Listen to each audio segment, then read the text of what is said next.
Olá, seja bem-vindo a mais um programa Educação em Pauta. No programa de hoje eu entrevisto a diretora-geral do campus do IFRN, João Câmara, a professora Sônia Maia. Ela é coordenadora também de um projeto de especialização em educação do campo. Professora, seja bem-vindo ao nosso programa Educação em Pauta. Obrigada. E no programa de hoje a gente vai discutir exatamente esse curso, a oferta do curso de especialização em educação do campo, né? Como foi criado esse curso, a partir de que perspectiva foi desenvolvido essa formação pedagógica para ofertar esse tipo de curso de especialização? Essa especialização da educação do campo, Saberes da Terra, né, ela foi oriunda do IFRN Campo Central, né? E depois ela passou para João Câmara, porque tem lá um grupo de pesquisa que trata dessa questão da educação e diversidade, né, da educação do campo e diversidade. Então, essa educação passou para João Câmara. E como o número de pessoas que nós iríamos atender, que são professores que trabalham na zona rural, professores do Estado, né, porque também é um convênio com a Secretaria da Educação e Cultura do Estado, são 385 professores. Então, o Campo João Câmara, sozinho, ele não iria dar conta. Né, porque esses professores, eles estão espalhados em todo o Estado do Rio Grande do Norte. Então, nós tratamos de dividir por polos. Ficou Polo João Câmara, Polo Caicó, Polo Pau dos Ferros. E aí nós atendemos todos os 385 professores que estão trabalhando na zona rural do Estado do Rio Grande do Norte. Professora Sônia, a partir de quando foi desenvolvido? Você disse que começou o estudo aqui no Campus Natal Central e aí depois passou a ser ofertado, né, nesses outros campos, né, nos municípios. Isso foi em torno de meados de 2008, 2009, por aí começou aqui por um grupo de professores aqui do Campo Central, né? Em 2010 o Campo João Câmara assume e aí nós começamos a montar esse projeto, a submeter a um edital da SECADI, né? E SECADI-MEC, e de 2010 para cá nós fomos negociando, né, com a SECADI, com o MEC, que é um recurso também do FNDE. Então, quando liberava o recurso já era no final de ano e a gente não podia executar, né, então o recurso voltava e até que enfim nós começamos. Ok, professora. E para a gente fazer uma relação, né?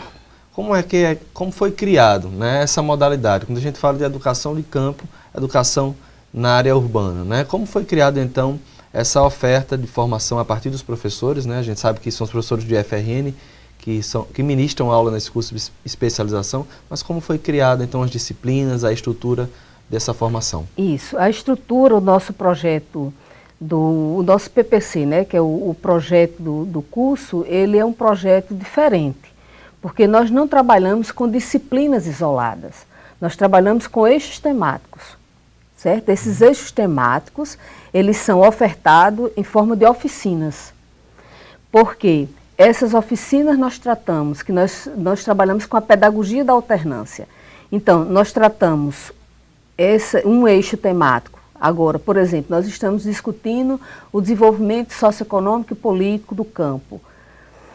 Então, eles vêm para o Instituto Federal e a gente discute essa temática, né, com as disciplinas das ciências humanas, das ciências da natureza e das ciências agrárias. Então, onde é que se dialoga essas ciências, esses saberes, com o desenvolvimento socioeconômico político do campo? E aí é essa discussão, em torno dessa discussão que nós tratamos a oficina. E aí eles voltam para o campo, que a gente chama agora de tempo comunidade. Eles vão agora atuar com os seus alunos nessa temática, certo? Então, assim, é um projeto diferenciado, porque nós não temos disciplinas isoladas. Nós não trabalhamos, como se chama, as grades curriculares, né? Nós temos uma matriz e dividida nesses eixos temáticos. Então, quando a gente vai falar em transdisciplinaridade, é basicamente isso, né? Colocar na prática não só uma discussão, mas uma formação que seja mais aberta e que seja mais próxima realmente à realidade do campo. A realidade do campo. Que outros exemplos a gente poderia citar, então, dessa observância do que acontece no campo e de como a gente pode formar os professores para que eles possam realmente ministrar aula nessa realidade? Isso. Por exemplo, eu sou professora de matemática, né? Então, nessa discussão, onde é que os saberes da matemática, ela vai dialogar lá no campo? Para que o homem do campo, ele precisa dos saberes da matemática, né? O português, a biologia. Então, os professores que estão nessa disciplina, eles precisam também se desnudar, digamos assim, dessas disciplinas, dessas aulas tradicionais, né? E sim, ele partir desse desnudar e ir para um contexto mais geral, um contexto interdisciplinar, onde eu vou dialogar lá com o mundo do trabalho, a minha matemática, o português, a biologia, a geografia, né? Então, onde é que eu vou me localizar nessa discussão desses eixos temáticos? Então, assim, não é uma situação muito fácil, né, para um professor que está em sala de aula já acostumado a dar aquelas aulas tradicionais, né? Então, ele vai precisar de outros saberes. Ele vai dialogar com outros saberes. Por exemplo, você está lá um professor de biologia discutindo as questões do mundo do trabalho. Mas onde é que a biologia ela se encontra com esse mundo do trabalho? Né? No sentido inverso também, professora. Por exemplo, se você chega a um aluno do campo que ele fala sobre pesquisas, né? O aprendizado dele com a pesca, por exemplo. Né? Então, quer dizer, ele vai trazer uma pesquisa que pode não ser com o método científico que o professor está em sala de aula, mas ele vai entender, não, nesse período do ano o peixe é esse. Neste outro período, a gente não tem esse peixe nesse lado da lagoa. Né? Então, quer dizer, existem alguns saberes tradicionais que o professor ele precisa também compreender que existe conhecimento no aluno e ele precisa fazer esse diálogo. Exatamente. Como isso é feito ou estudado nesse curso de especialização? Então, exatamente. Isso que é o grande lance, né? É você discutir com quem está lá no campo, com os saberes adquiridos do seu cotidiano, né? Com os saberes científicos. Né? E aí, tanto o professor aprende como o aluno aprende. Né? Então, quando esses alunos que são professores lá do campo chegam no Instituto Federal, nós vamos trazer esse saber do cotidiano, da prática, do mundo do trabalho deles para o científico.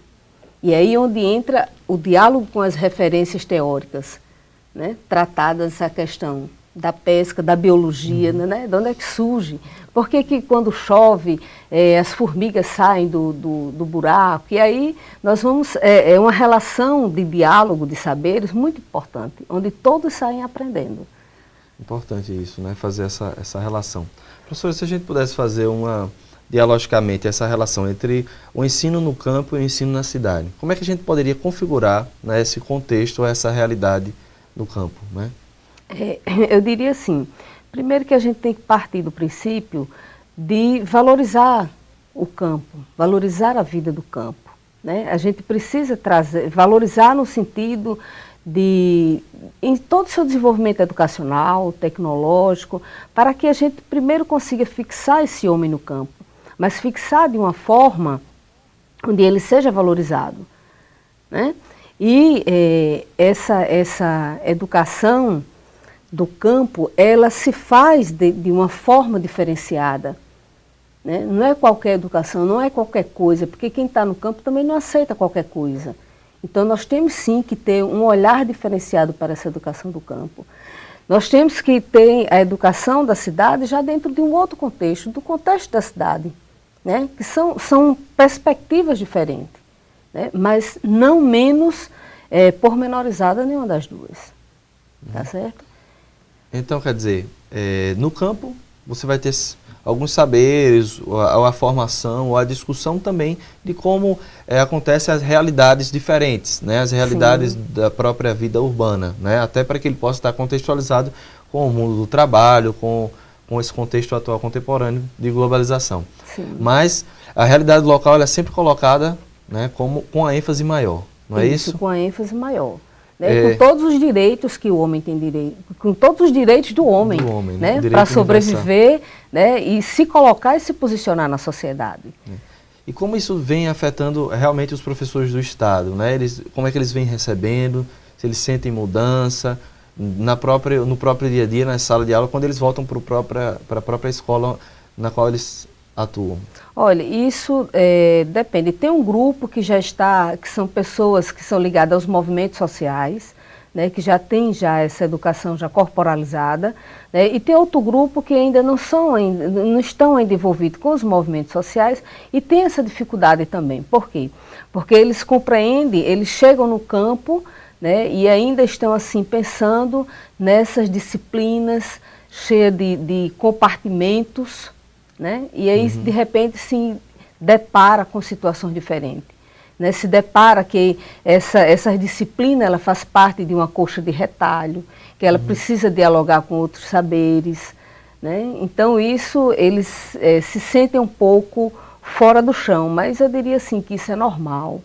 Né? Vai chegar um tempo que eles vão compreender direitinho como deve se atuar no campo. Né? É um longo processo, né, de construção coletiva, de alunos, professores e instituições. Mas, realmente, pensar essa perspectiva de que ele sempre foi ensinado que a educação formal, e naquele sentido antigo, né, não no sentido transdisciplinar, aberto, complexo que a gente tem hoje, é a salvação para que a gente possa galgar um espaço maior na sociedade, mais dinheiro economicamente, né, e progresso. Isso realmente pode afetar com que o aluno pense que não, peraí, está um pouco aberto, eu preciso daquela sala de aula formal, ou será que realmente aqui eu estou aprendendo? Isso acontece ou não? Acontece sim, né? Porque aí é assim, como nós vivemos o tempo inteiro nessa sociedade, dentro de compartimentos, dentro de espaços determinados, né? E onde não foi permitido que a gente dialogasse a vida inteira com outros saberes, e aí é nessa metodologia que a gente se sente seguro, porque foi onde nós aprendemos. Mas aí, como eu digo, a gente precisa ser estimulado a fazer esses diálogos, né? Esses diálogos dentro de um contexto político, social, para que a gente consiga se localizar, para que eu consiga, dentro dessa sociedade, ser sujeito dessa sociedade. E para que eu seja sujeito, eu tenho que me abrir a esses diálogos. Né? É importante, né, É importante que eu me abra a esses diálogos para que eu compreenda que tudo está interligado. Que a minha formação de homem e de mulher, ela se faz dentro desse contexto maior, dentro desses diálogos de saberes maiores. Né? E aí eu vou me localizando. Porque uma coisa importante é a gente dizer que o indivíduo, ele para ser sujeito de sua própria história, ele precisa se sentir valorizado. Mas não vai ser o outro só que vai valorizar, mas a valorização parte de si. Então eu, enquanto professora, eu tenho que ter esse olhar voltado para mim, para que esse conhecimento que eu trago, ele dialogue com outros conhecimentos de outros colegas, de outras ciências, né, para que eu consiga ser valorizada nessa sociedade. Ok, professora Sônia, a gente vai fazer um breve intervalo e já já a gente volta. Você que está em casa, não saia daí, já já a gente continua com a entrevista com a professora Sônia Maia, diretora do campus de João Câmara.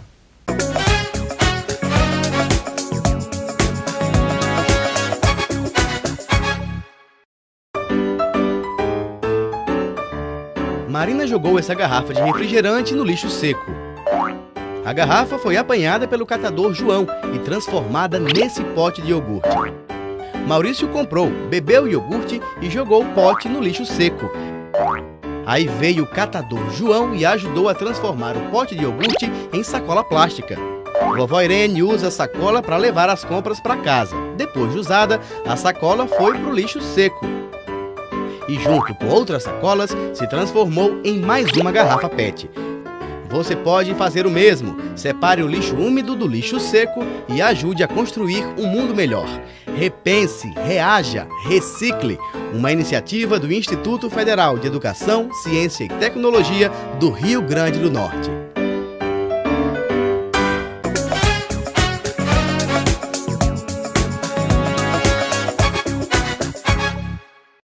Voltamos no intervalo e eu continuo agora com a entrevista com a professora Sônia. Professora, a gente estava conversando sobre esse processo de mudança, né? Talvez não seja fácil para os próprios educadores perceber que a gente precisa compreender a sociedade contemporânea, independente da perspectiva pós-moderna, modernista, que a gente vai adotar, precisamos perceber que a realidade é diferente, não é isso? Isso, que a realidade é diferente, que o contexto é outro, e para que a gente consiga mudar essa realidade, a gente precisa também aprender a pensar diferente, né? A desconstruir uma coisa que há muito tempo a sociedade e a educação nos ensinou a pensar linearmente, né? E aí a gente precisa tirar essas arestas, né, e se abrir para o novo. Porque se a gente não se abrir para o novo, a gente não consegue pensar diferente. Verdade. A gente não consegue pensar o complexo, né? A gente não consegue pensar o contexto, né? E aí a gente não consegue avançar na ciência. Verdade. Talvez seja necessário repensar o próprio pensamento. É, né? Verdade. repensar o repensar pensamento. o próprio pensamento. Exatamente. E aí, eu queria conversar um pouquinho agora sobre essa oferta, né, de modalidade no campo. Existe a modalidade de jovens e adultos, o propedêutico, que é um ensino tradicional que a gente tem, mas como é que isso é ofertado no campo, né? A partir dessa especialização, teve alguma pesquisa ou algum estudo? Não, a especialização a gente não fez para formalizar essa especialização, a gente não fez essa pesquisa de EJA no campo, do ensino propedêutico, né, que agora tem o Pronacampo. Pronacampo. Né? Exato.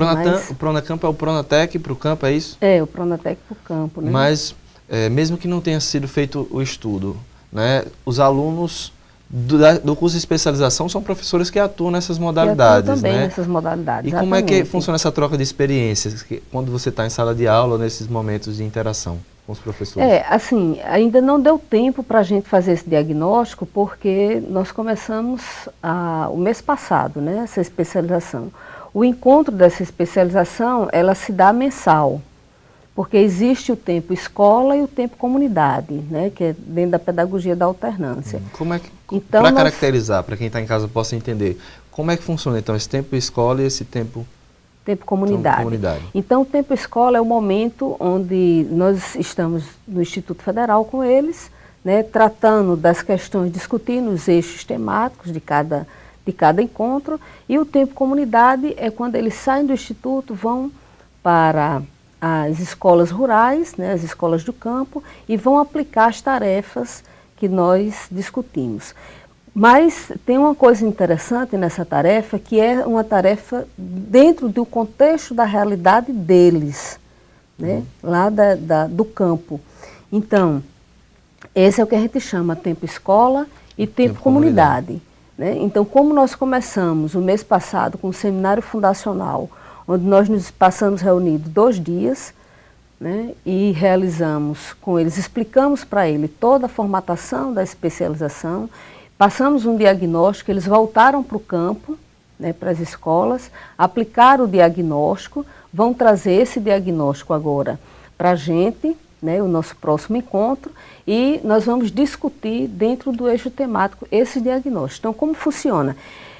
Do material coletado, eles trazem para a sala de aula. Os professores das ciências humanas, das ciências agrárias, códigos e linguagem, discutem esse diagnóstico, esses questionários que eles fizeram lá no campo, né, discutem, trazendo, puxando para o eixo temático, onde nós vamos discutir agora o desenvolvimento socioeconômico e político do campo e o mundo do trabalho, né, e nessa discussão surge o referencial teórico, porque aí a gente não pode perder de vista que é uma especialização, é uma pós-graduação. Então a gente tem que trazer o contexto científico para nos dar suporte à discussão, né? Que a discussão não pode ficar aleatória. Então eles trazem essa discussão do referencial teórico para dar sustentação, né, às discussões da prática do cotidiano lá do campo. É interessante perceber esse conhecimento que já existe, né?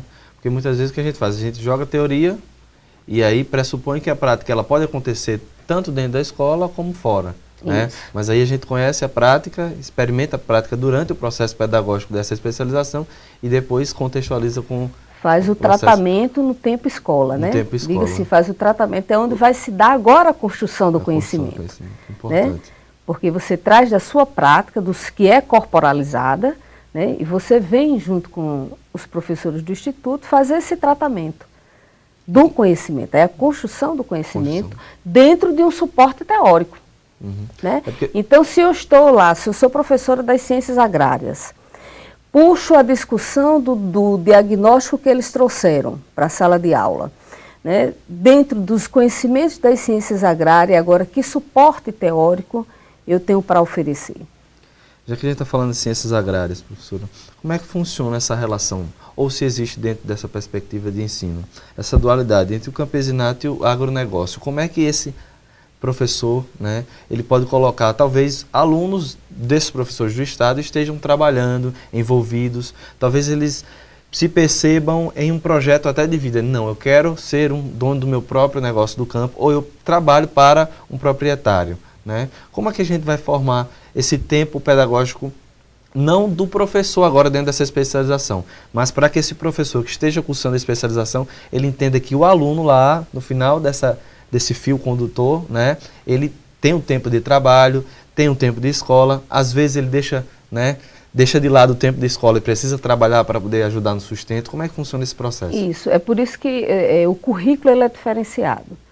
O currículo lá do professor, que é o nosso aluno, né, que está lá no campo, eles montam um currículo diferenciado, porque tem o tempo da colheita, né, tem o tempo do plantio, né, e é todo um currículo que eles montam, né, desse tempo também. Então, o tempo que o aluno está na escola e tem o tempo que o aluno se afasta da escola. Então, ele não tem um tempo curricular igual, por exemplo, o nosso aqui da cidade. Né? Onde janeiro se tem férias, julho se tem férias. Não, o tempo das férias vai ser o tempo onde ele está lá no campo, fazendo o trabalho. Dos grandes centros urbanos, por exemplo, a modalidade de EJA tem cerca de 20% de existência. E como é que acontece isso, né, no campo? Na sua perspectiva, o que você acha? Você tem alguma pesquisa que vocês já observaram em relação a esse tempo de estudo? Não, o que a gente tem de pesquisa, não dentro da especialização, né, mas no campo João Câmara, dentro do nosso grupo de estudo, né, a gente tem essa pesquisa que esse homem do campo que está no curso EJA, eles tendem a abandonar, né, a evasão ela ainda é alta e a gente precisa trabalhar isso. Mas perceba bem, uma pessoa que está no campo, nos assentamentos, né, passa muito tempo sem estudar. De repente, ele volta para a escola. E eu digo sempre aos meus alunos, voltar para sentar nos bancos de uma escola para estudar não é fácil. Não é fácil, né? Não é fácil. E uma vez que você passou tanto tempo longe da escola, quando você volta, tudo lhe desmotiva. Então, inclusive hoje, né, existe uma discussão dentro da nossa instituição sobre essa oferta de EJA, né? E isso é muito interessante se observar, porque quem sabe nós não estamos ainda engateando nas estratégias metodológicas para trabalhar com a educação de jovens e adultos.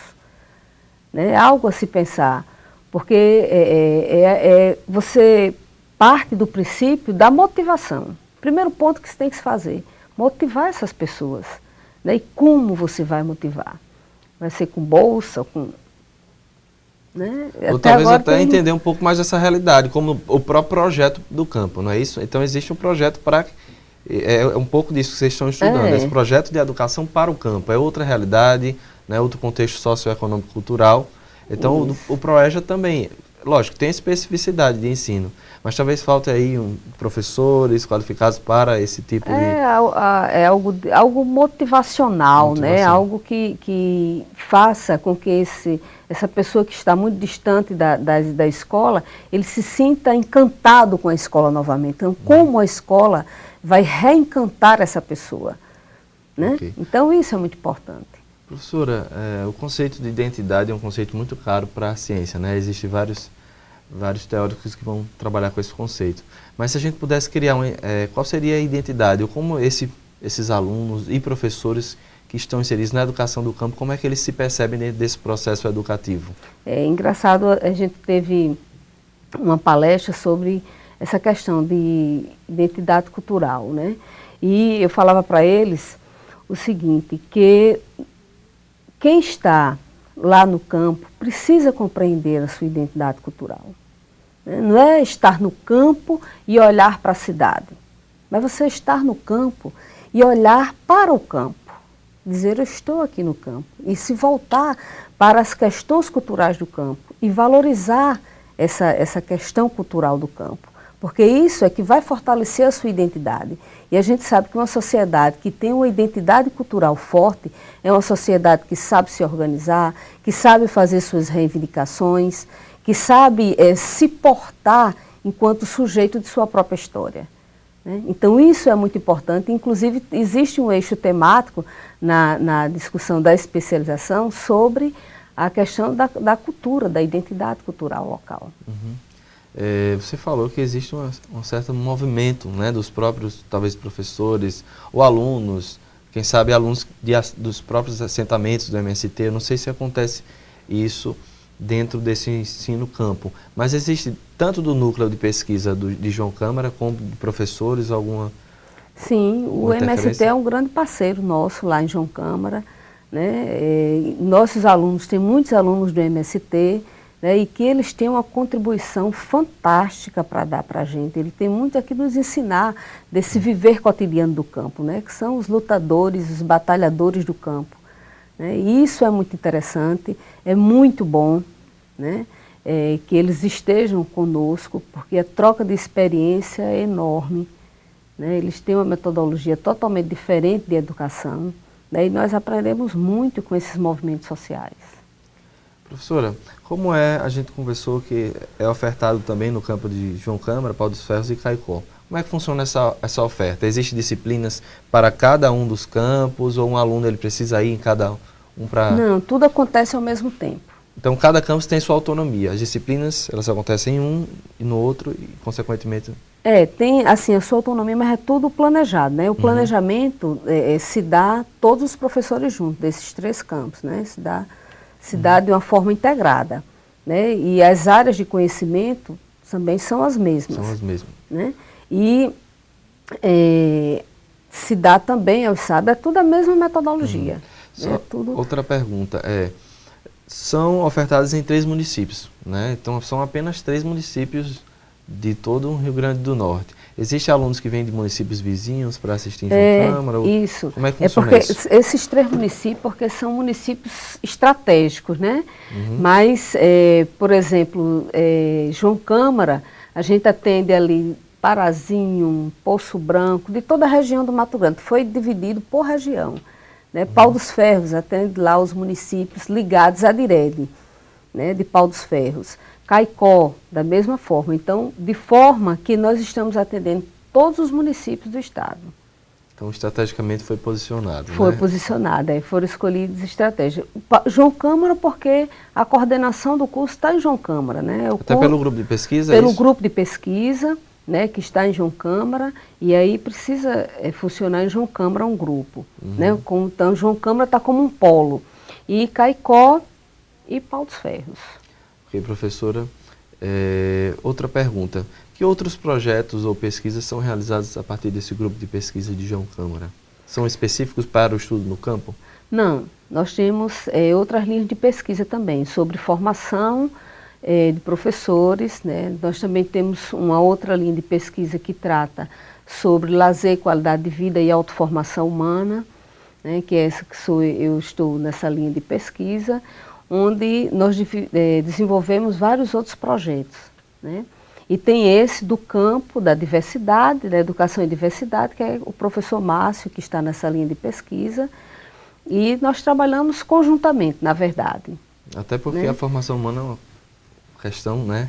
Tem que exatamente. Tá e aí nós sempre estamos trabalhando com a questão de formação de professores, e dentro dessa formação de professores entra a questão da autoformação humana, né? Dentro dessa perspectiva entra também a qualidade de vida, e aí nós fazemos, na verdade, uma interdisciplinaridade dessas linhas de pesquisa. Ok, professora Sônia, muito obrigado pela entrevista de hoje, com certeza nos fez ressaltar conhecimentos diversos, aprender um pouquinho com esse estudo, e eu espero que você que está em casa possa também, né, ter pelo menos ficado aquela perguntinha, eu preciso entender um pouco mais sobre esse estudo, conhecer, ver, ler, né, e observar outras pesquisas no ramo. Muito obrigado, professora. Obrigada também. Ok? Você que está em casa, não perca o próximo programa Educação em Pauta, na próxima semana, aos sábados às 10 da manhã, com reapresentação também aos domingos às 10 da manhã na TV Câmara. Até lá!